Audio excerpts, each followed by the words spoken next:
good. Sorry, Welcome. sorry about that. That's okay. We're glad to have you. Okay, sorry. I can hear you now. Okay. Becky, we're recording? Yeah, we are recording, and if you're not speaking, if you could mute yourselves, and then when it's time for you to speak, go ahead and click unmute when you're ready to speak. All right. Good. Well, I'd like to welcome everybody to our special meeting of the Pickleweed Advisory Committee, December 9th, 2020, and the time is 7:08 p.m. I appreciate all of you making time to come in. We just thought it'd be nice to get together since it's been since March, and we'll do a little update and try out this technology, and perhaps going forward in the next few meetings we'll be able to use Zoom just to get together and keep each other posted. I'd like to introduce Becky Orden. She runs the meetings for the Park and Rec Commission, and she works at our Centerville Community Center. And so she's going to be helping us out with the technology today, and I'm going to turn it over to her for roll call. Thank you, Steve. Okay, Salvador Avalos, Yes, present. Okay. Jenny I'm Browring, here. Present. thank you. Leo Fan, absent. Janet Tanchez, Present. thank you. Luis Yost, You're muted, Louise. Yes, I'm here. thank you. And Yaro Cabalas, Present. thank you.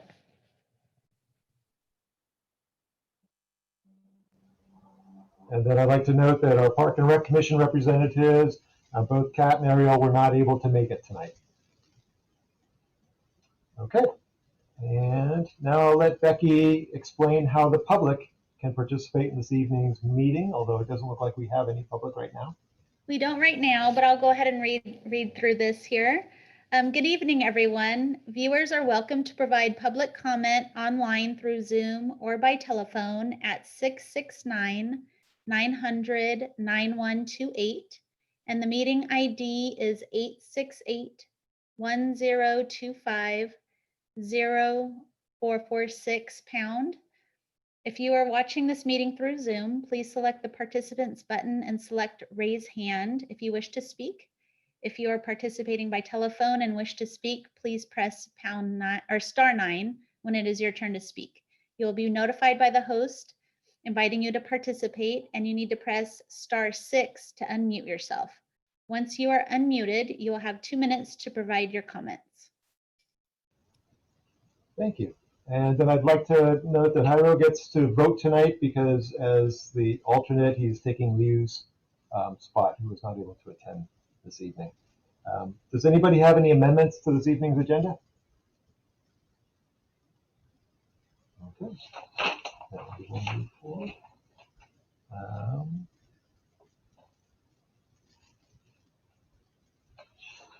Working off the script here.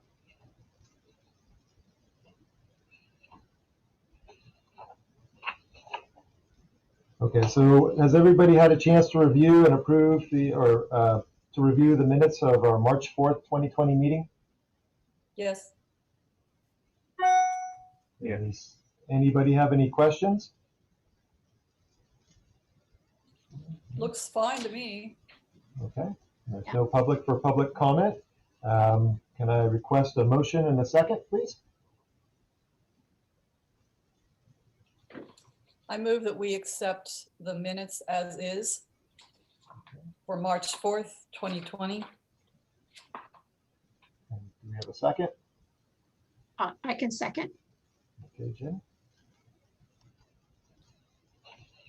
So the agenda passes. And now we're going to meeting to the public.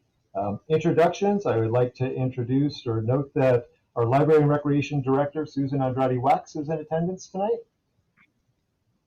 And our Assistant Recreation Director, Catherine Kupa, was supposed to be here. She might be popping in a little bit later. And Steve, let me just go back and do a quick roll call to approve those minutes. I'm sorry, I jumped ahead. Thank you. Oh, that's okay. Salvador Avalos.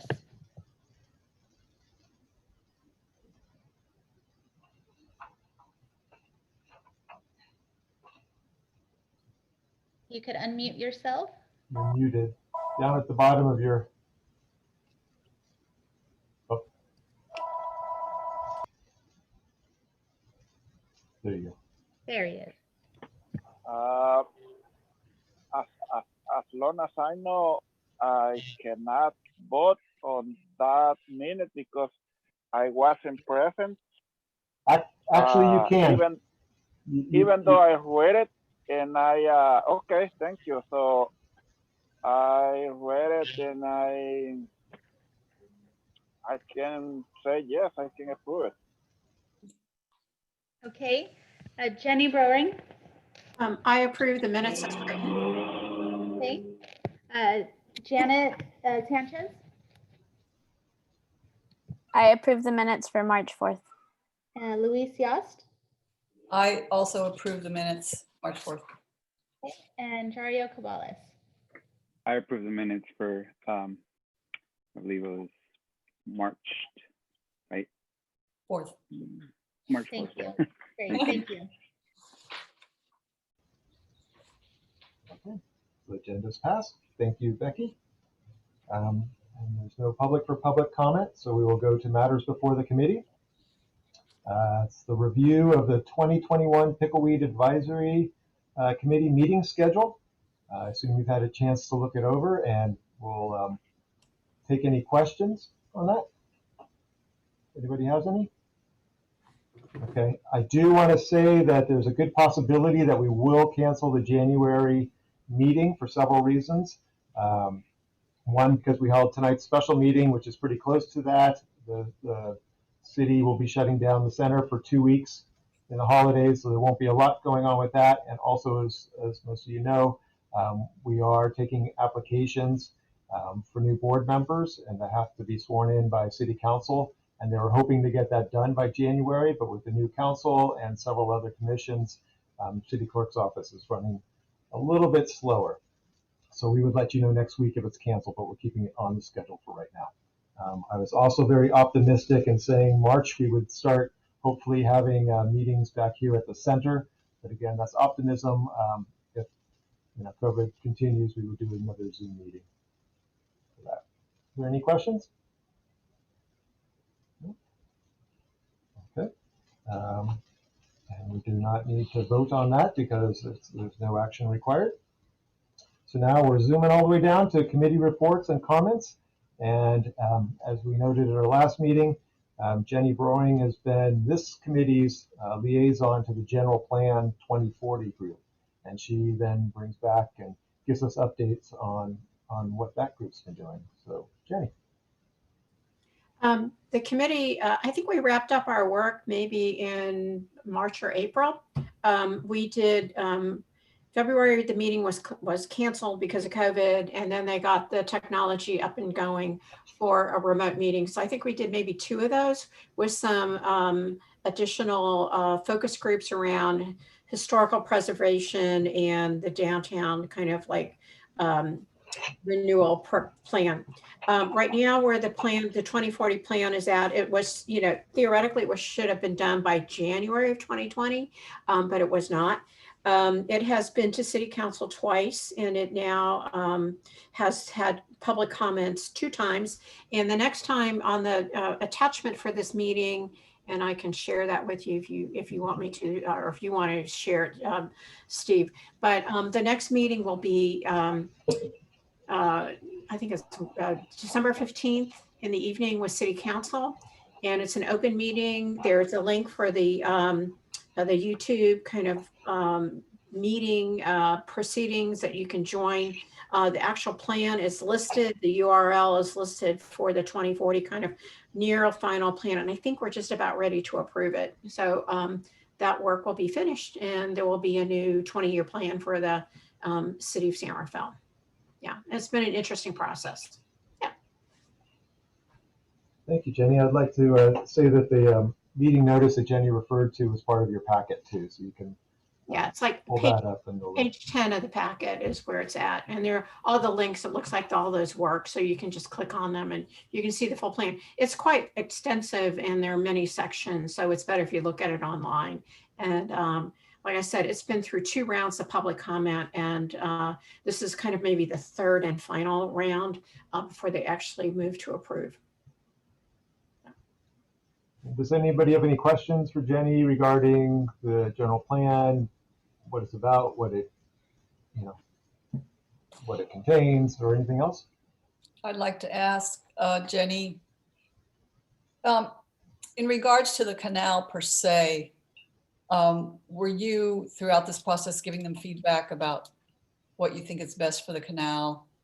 And are there any potential new developments in the future in the canal that you would like to mention? Well, there weren't really any new potential. I mean, yes, when it was relevant, I would make comments for the canal, but some of the activities that we did were really much more citywide, and Yeah. there would be regions, right? But a lot of them apply. And I would say that who's going to use this plan? Well, definitely developers are going to use this plan. And also there's guidance on, since the previous plan was done, there are some new California laws. So it embeds those in there. So for example, I want to say in January 2018 was when the law went into effect, where cities had to take into account kind of like social justice and environmental justice related things. So when there are new developments planned, they have to account for that based on the new state law. So some of it was updating based on new legislation that have been passed, keeping in mind that every city, the state of California mandates that every city has a 20-year plan. So the last time this plan was done is in 2000. And if you think about, the world since 2000, it's changed a lot, and legislation has changed a lot. So there were probably about 6 or 7 major pieces of legislation that were passed by the California state legislature that needed to be woven in and embedded. And I think mostly it allows city staff to be able to say, this is what the city of San Rafael values and is emphasizing in the next 40 years in terms of its growth. And then the end users would be people who were like developers, or if you want to do like permanent supportive housing, this would be a plan that you would need to look at to make sure that any plan that you would bring forward to the city council really is consistent with any type of legislation, basically at the state level, right? So there's really no monetary support for this. It's really much more of a guiding principle of this is what we value, right? And then there's the precise plan, which is a totally different plan, and that's really for the downtown revitalization, which always seems to be a big ongoing discussion. I think the biggest concerns that were, in terms of unknowns and not knowable, was what's going to happen with tax revenues for the city and the city of San Rafael and the county of Marin. And why I say that is there was a lot of concern about to switch to from brick and mortars to online purchasing, and how that might affect tax revenues. And then the other issue that the city of San Rafael, where they get a lot of tax revenue currently, is from automobile sales. So if automobile sales moved from being not done in the county to say like an online, and there are a number of online services for buying vehicles, there could be loss of revenue. I mean, there would be revenue at the state, but it just makes planning more challenging when you're when there's uncertainty. And then I have to say, none of the impacts of COVID would ever show up from this, because COVID happened as the project was wrapping up. And one would think that at some point there's going to be a return to more normalcy in terms of human activity and people being able to go out and shop and dine and do the things that we did prior to the pandemic. So that's really not written in there. And that kind of answer your question, but yeah. Partially, I know there's some projects that I've heard are planned to build on the canal in the future. Those would not be embedded in a 20-year plan, but if the developer was planning something, they would be referred to the plan to say, here's the guidance on what you need to do for environmental justice. There's clearly an emphasis on making us carbon neutral and more green. So there, they weren't as prescriptive. There are other entities in the state of California that I would say is more prescriptive about green initiatives, right? So if you were to look at an organization like the University of California has a 2025 carbon neutral plan. We do not have like that level for the city and city of San Rafael. You know, Kaiser has its own. And to say that there was any discussion around cross, like they really, from my mind, they really didn't do a lot of discussion with cross entities within the city. In other words, we didn't reach out to say like Dominican to say, what are you doing with your students or your, it's like, and those kind of things. So there's guidance, and it's really much more at the state level. And so as the state starts to set guidance, somebody who would be developing would be referred to like, this is what the state law currently says as it relates to being carbon neutral, green, building, what type of materials, those type of things.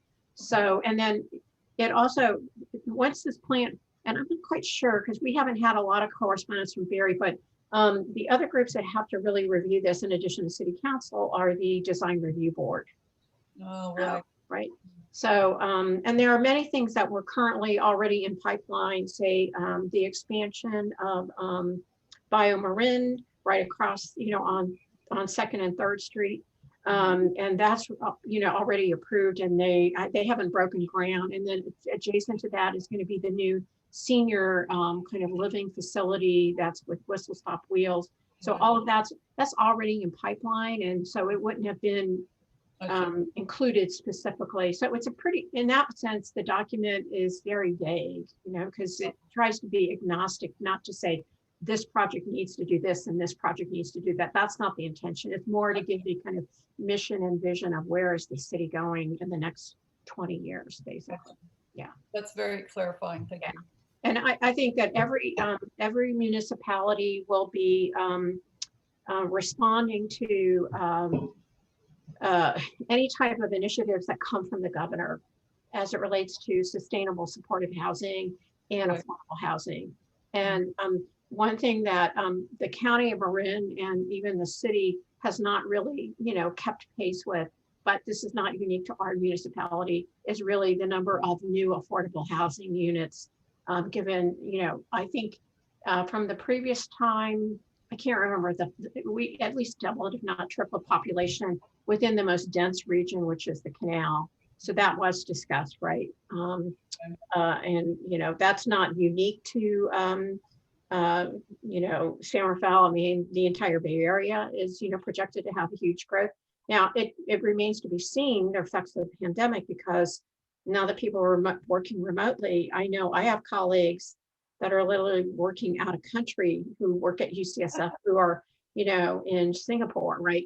Oh. But, right, so, with the internet, if you don't have to be face-to-face for meetings and you're not doing patient care, clinical care, you can do a lot of things remotely, right? So, so we didn't really address that because all of that started happening after we actually almost finalized the plan. So I think, the world, so it remains to be seen what the world looks like in a post-pandemic environment once we have enough vaccine penetration to get herd immunity, assuming that happens relatively quickly. Okay. Yeah. Very helpful. Thank you. Any other questions? It's a lengthy document, as you'll see if you go to the website. Yeah. Mm-hmm. Mm-hmm. No other questions? Well, thank you, Jenny. We appreciate your report. And now we'll go down to staff comments, item 6A. It's been tough past few months. The Pickleweed Advisory Committee usually reviews a lot of co-sponsorship applications, but with all the restrictions due to COVID, our reduction in staff and all that, we haven't been able to do any of the fee waivers or accommodate any of the programs. So especially for some of you new members, you haven't seen the board at full action. I have been trying to provide you with written updates on occasion, and I'm just hoping to summarize that kind of verbally today and allow for any questions if you could. So I just want to say that in the beginning, right before the pandemic, the borough staff had been involved with the census push in the canal and hosted census volunteer recruiting and training. So we knew it was very important for this neighborhood to be represented in the census. Many more dates were scheduled for regional trainings, but were canceled, as well as a census celebration we had been planning with Canal Alliance at the center in March due to the shelter-in-place order. Although not actively involved, we did continue to attend virtual census meetings when possible and promoted the census on social media and electronic signboard. The center closed on March 18th. Our part-time staff, which consisted of front desk, 2 front desk staff, our gym attendant, the facility attendants were no longer scheduled. Staff reached out to all programs and participants and renters to inform them of the closure. At that time, we thought it'd be a couple of weeks, but we kept checking in with them, every other week and then monthly to provide updates on what was going on and to reschedule and cancel reservations as appropriate as we went along. Mid-March, the city activated its Emergency Operations Center. I had the honor and opportunity to serve in a rotating role as Operations Section Chief into the summer, and then still I'm continuing to help out as lead support and operations. And then through the EOC, our center's program coordinator, Habib Ahmad, has been working with the county and various agencies that provide food distributions through the city to identify needs to support, such as locations where they can hold them, traffic control, equipment, especially in the beginning when we had large numbers, they needed cones and A-frames and signs. We coordinated and we got parking services to help direct traffic, tried to recruit volunteers, and he was really working to get a coordinated approach in order to meet the foods needs of the community. He's continuing to work on that, and he also provides regular distribution sites with current testing information that they can then pass on to the community who are attending. Speaking of the food distributions, the center has been hosting Tuesday food distribution with the SF Marin Food Bank since July. The service is scheduled to continue at least through January, but most likely it'll go longer than that. In addition to our part-time staff being let go, our full-time staff took a blow this summer due to a positive test within his family. Habib, our program coordinator, was quarantined and unable to come into work from July 4th through August 6th. And additionally, our custodian, Juan Carlos Sordo, suffered a work-related injury, and he was out from July 13th to November 18th. So we do have him back, and it's nice to have him back here at the center. COVID messaging, we continue to be involved with local meetings regarding COVID in the canal, and we help to promote healthy practices, mask wearing, and testing throughout the neighborhood. We've also hosted 2 COVID pop-ups in our parking lots. In the parking lot, we've also supported schools in hosting several supply pickup events for various schools at both the end of the last school year and the beginning of the current year, where students could safely and conveniently pick up their school supplies. Early in the pandemic, the city worked to boost the center's Wi-Fi from the library so that students without Wi-Fi at home could still do their remote learning by either sitting outside the center or in their parents' cars, and we designated a few parking spots so that they could do their online work. The city's digital services department, partnering with the county and several other organizations, has been expanding the free Wi-Fi to the neighborhood and originally generated from the roof of our center. Catholic Charities, we had hoped that they would be able to adapt their Summer Kids Club program, which this committee approved the co-sponsorship application at our last meeting in March. But they decided to utilize their resources in other ways during the pandemic, and they let their kids club staff go, including their full-time staff. It's our hope that when things return to normal, we'll be able to have them back and provide an important resource to the community. The exciting news is that Lauren, who you've known for 12 years, has been on the committee for a while, had baby boy Mateo in October 3rd. So she's got a little joy going on there. Little sleepless nights from what I hear.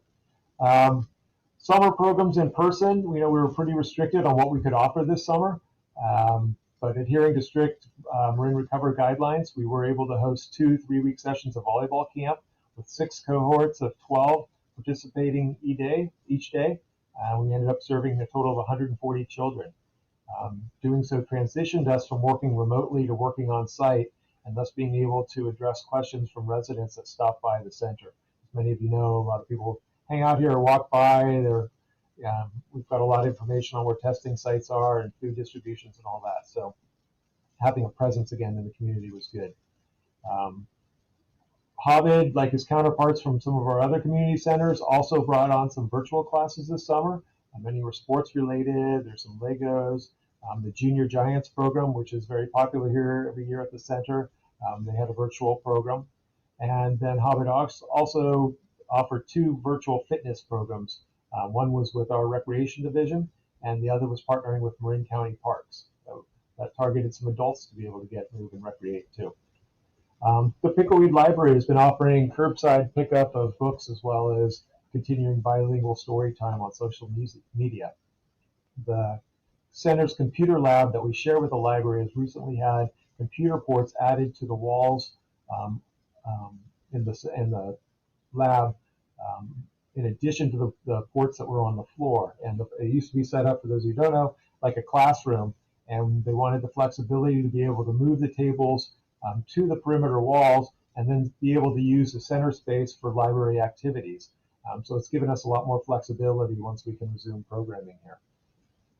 Outdoor rentals, the center's back deck was identified by the department as an outdoor space that could be rented for Santa Fe-based classes and religious services during the strict gathering guidelines. We had a number of groups that took advantage of it, not advantage, but utilized it. We had 2 churches that started using it during the summer, and then one of the churches ended up using indoor space on Sundays in November, adhering to all the protocols. With the guidelines implemented yesterday, however, they will be returning to outdoor services this Sunday, which will be a little chilly. Our Canal Karate program resumed on September 2nd, and with classes being held outside on the deck, and the cohorts of maximum 14 participant. That program also transitioned indoor in November and adheres to all guidelines of being a stable cohort of no more than 14, wearing masks, and maintaining a 6-foot distance from each other. That program, however, has been paused starting this week due to the new Marin Recovers guidelines, and we hope to make up some of those dates in January. Our parks, playground, picnic area, and soccer fields were closed to prevent the spread of COVID-19. The playground had reopened in October, but it was closed again yesterday, but we found out this afternoon they'll be able to reopen it soon, possibly tomorrow, due to change in state guidelines. So that would keep a lot of families happy, and they were tearing down the yellow tape every day anyway, so we were going out there every day trying to fix that.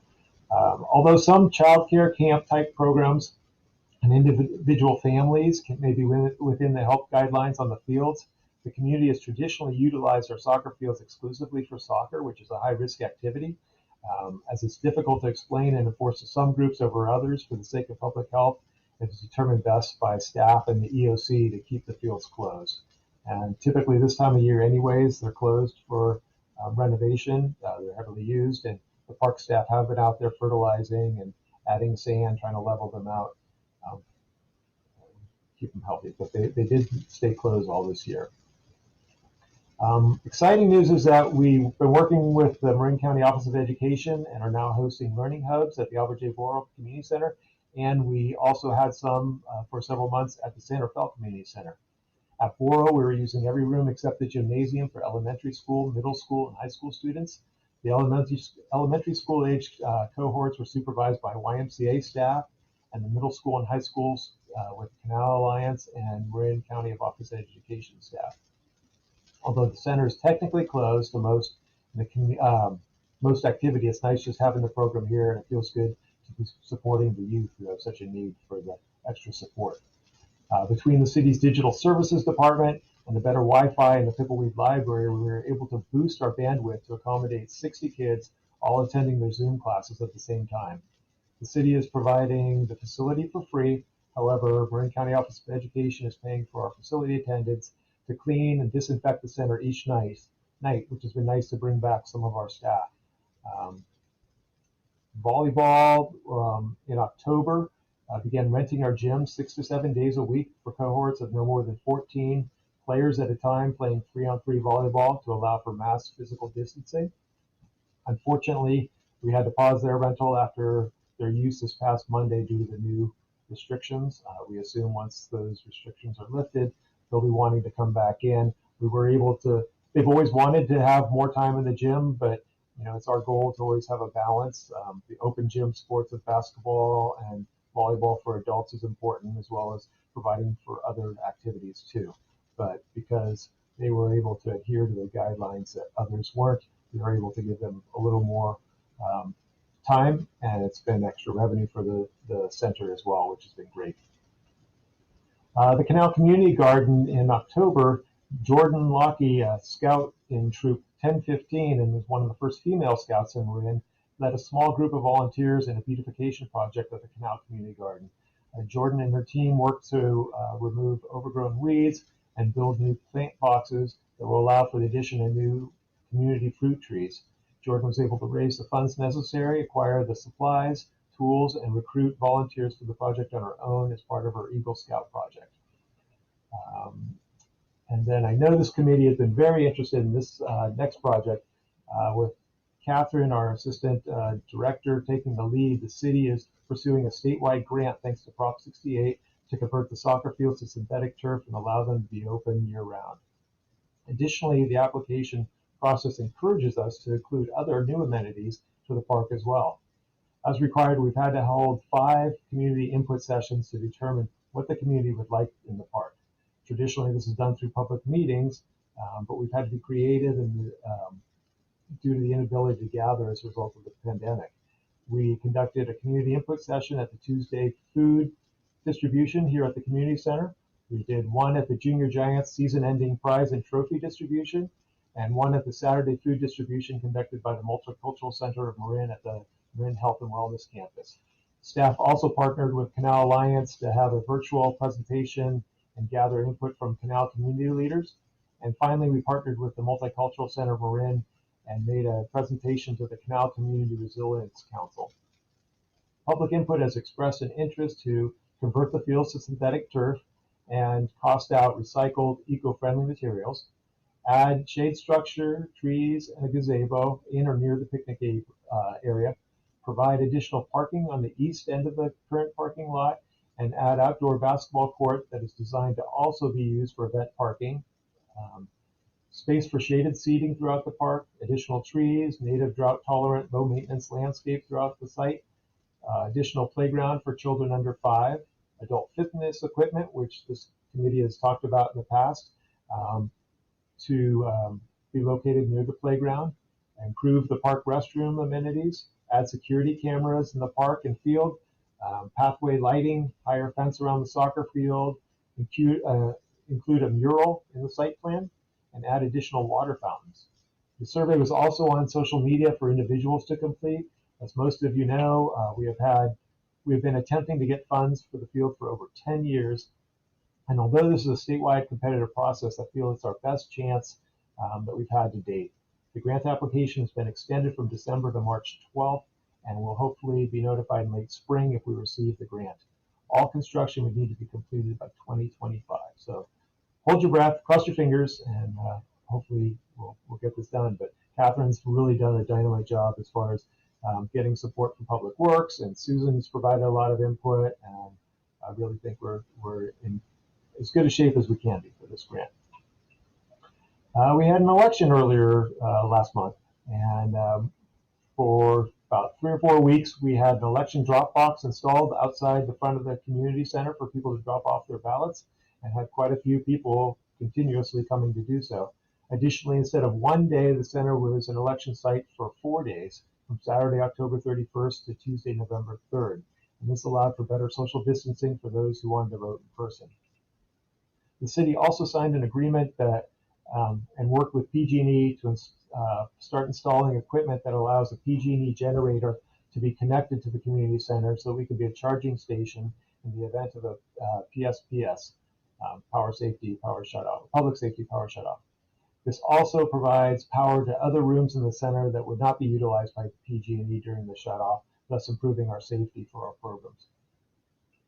The city, along with community partners, piloted a program this fall in front of the community center and the Pickleweed Library, where blue newspaper boxes have been placed with free envelopes containing face coverings and instructions in Spanish and English. Those are something that when we open the center every day, we'll restock them. It's divided in two with a pile of English and a pile of Spanish, and they're very popular, taking off. And then, concluding with one of my favorite events, our 32nd annual Dia de los Muertos event.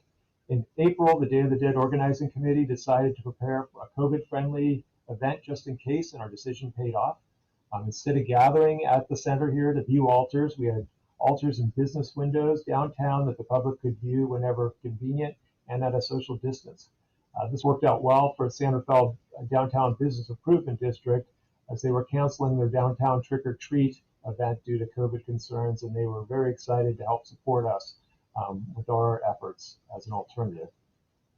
Instead of the walking procession, we organized a car procession on Sunday, November 1st, supported by the Santa Fe Police Department and Santa Fe Fire Department. Virtually, we had entertainment, including this committee's very own Louise Yost, who performed her steel pan, as she always does at the actual event, but she had a virtual performance this year. We had art activities, cooking demonstrations with bilingual stories, thanks to the Pickleweed Library, youth talent show, and a lot more. With challenges of virtual programming, the committee hired a social media consultant to help us reach the community. It was a lot of extra work for all of us, but we knew the community and the city would, we really need to have some safe fun with this year of COVID. And it's been such a tradition, this event in our community. The event was a real team effort with the city, the Multicultural Center, Marin, Artworks Downtown, and many dedicated individuals who are equally as passionate about this annual event. The Dia de los Muertos Facebook page directly reached 48,813 people between October 1st and November 2nd. The Facebook page had a total of 1,281 people following it. 12,828 users stopped their screen to see a post, video, or a story. 4,417 people interacted, shared, or commented on our event post, and those aren't necessarily our followers that did that. 161,356 people were reached through others who shared our comments on our page. By far the most popular were the videos we posted, with 74.1% people tuning in for those, but that was followed by photos, links, status updates, and then shared videos. Additionally, besides the exclusive Day of the Dead Facebook page, the center, Albert J. Boral Community Center's Facebook page, had 2,849 people reached and 325 engagements on our Dia de los Muertos related posts that same period. And virtually the content, including videos, is still accessible if anybody wants to see it after the fact at Dia de los Muertos Santa Fe on Facebook. But it was rewarding for the committee to know that our efforts were viewed by so many people. It's been hard, and we're on different committees with other recreation departments, and we've all been trying to do virtual programming, and we had some success over the summer. It's dropped down in the fall because kids are tuned in for school online, and the last thing they want to do is get back on for recreation. But the committee's pretty proud of itself for pulling off that event. So those are some of the highlights of what we've been doing, and I'm open for any questions if anybody has any.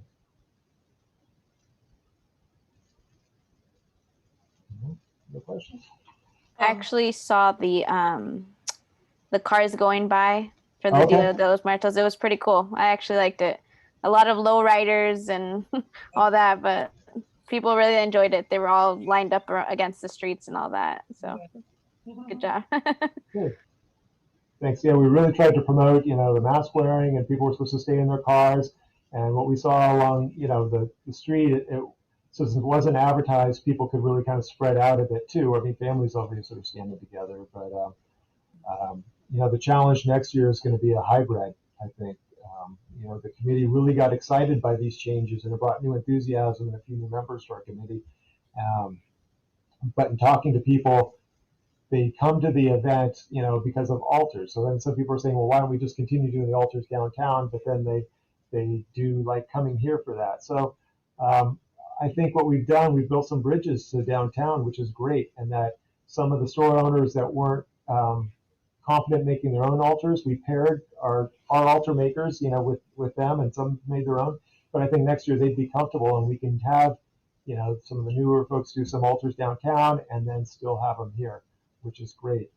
As far as the procession, for years, you know, when people first come to our event, they'll say, oh, well, why won't the city let you do this down 4th Street? But it's, you know, this is a neighborhood event, and it's an opportunity for us to show off the canal neighborhood too. So it's been important for the walking procession, at least, to keep that here, and the event in general.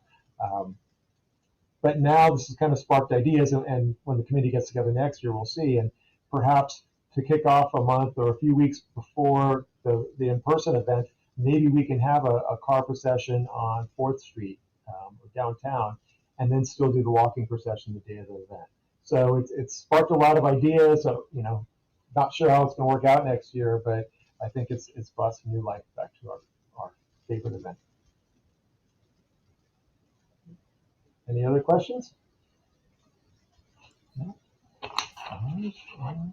I'd just like to commend you, Steve, for working so hard on that event. That took a lot of time and effort online, and of course for the whole committee. And I think it was the most creative, best outcome you could have online. And I was at the car parade too, and it was very exciting. It was a scream. I loved it. I met Steve on the side of the road, and we were walking along, talking. It was fun. It was fun. ABC News interviewed me afterwards. They showed up a little late and missed it, but they had us on the 11 o'clock news that night, which was great. Yep. Yep.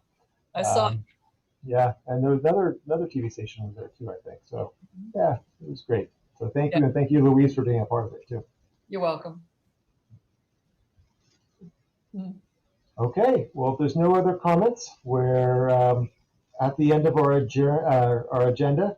Our next meeting, again, it's scheduled for January 6th. I will let you know next week if we will be having that or not. My gut right now is we'll probably end up canceling that one and go for our March meeting. Are there any other final words before we depart?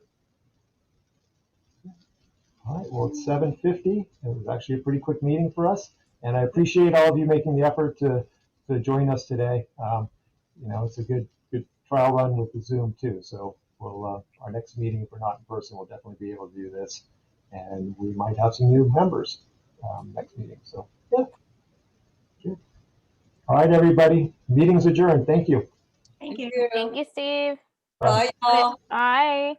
Bye, you guys. See you all.